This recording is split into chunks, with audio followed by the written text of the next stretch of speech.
ষড়যন্ত্রকারীরা বসে নেই মন্তব্য করে বিএনপির ভারপ্রাপ্ত চেয়ারম্যান তারেক রহমান জানিয়েছেন, তারা নানান দাবি দাওয়ার নামে এখনও ষড়যন্ত্র অব্যাহত রেখেছে, আর এজন্য সবাইকে সতর্ক থাকার আহ্বান জানিয়েছেন তিনি। এদিকে ছাত্রদের দল গঠনের উদ্যোগকে স্বাগত জানিয়ে দলের মহাসচিব মির্জা ফখরুল ইসলাম আলমগীর বলেছেন, সরকারের থেকে দল গঠন করলে জনগণ সেটি মেনে নেবে না। সরকারকে নিরপেক্ষ থাকার আহ্বান জানিয়েছেন তিনি। আরও জানাচ্ছেন শফিকুল হক। দেশের রাজনীতিতে এখন আলোচনায় শিক্ষার্থীদের নতুন দল গঠনের এই উদ্যোগ নিয়ে খোদ সরকার প্রধানের করা মন্তব্যের পর রাজনীতিতে চলছে নানা সমীকরণ। ছাত্ররা রাজনৈতিক দল গঠন করতে চায়, আমাদের এতটুকু আপত্তি নেই, আনন্দিত।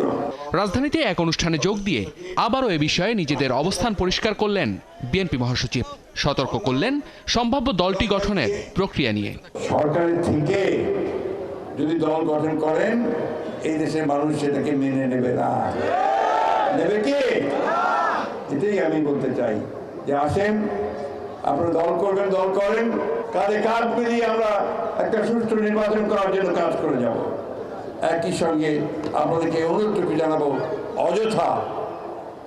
অযথা কনফ্রন্টেশন, সংঘাতমূলক কোনো কথাবার্তা রাজনীতির মধ্যে না আনাই ভালো হবে, আমরা যা আশা করি। অন্তর্বর্তী সরকারকে তাদের উপর অর্পিত দায়িত্ব নিরপেক্ষতার সঙ্গে পালনের আহ্বান জানান ফখরুল। সেই সাথে জনগণের আস্থা অর্জনে নেতাকর্মীদের কাজ করারও নির্দেশ দেন তিনি। মানুষ যারা ভোট কেন্দ্রে এসে আপনাদের ভোট দেয়, সেটা নিশ্চিত করবেন আপনারা। নির্বাচন অবশ্যই দেশে হবে, এই নির্বাচনটি হতে হবে সব সময় নিরপেক্ষ সরকারের অধীনে। আমরা চাইব এই অন্তর্বর্তীকালীন সরকার তারা সম্পূর্ণ নিরপেক্ষ থেকে এই নির্বাচনের ব্যবস্থা করবেন। এদিকে ব্রাহ্মণবাড়িয়া জেলা বিএনপির দ্বিবার্ষিক সম্মেলনে ভার্চুয়ালি যুক্ত হয়ে দলের ভারপ্রাপ্ত চেয়ারম্যান তারেক রহমান জানান, স্বৈরাচারের মূলে থাকা মানুষটি পালিয়ে গেলেও তাদের অনেক কিছুই এখনো রয়ে গেছে।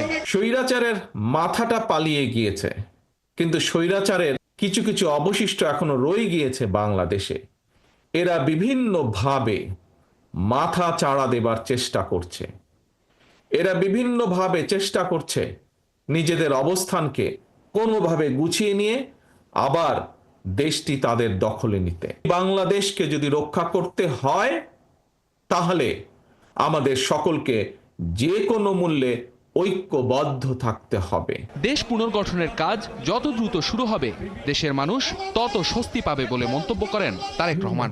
জানান, একমাত্র বিএনপি পারে মানুষের প্রত্যাশা অনুযায়ী দেশ গড়তে। বিএনপি একমাত্র এই দেশকে জনগণের প্রত্যাশা অনুযায়ী গড়ে তুলতে সক্ষম হবে।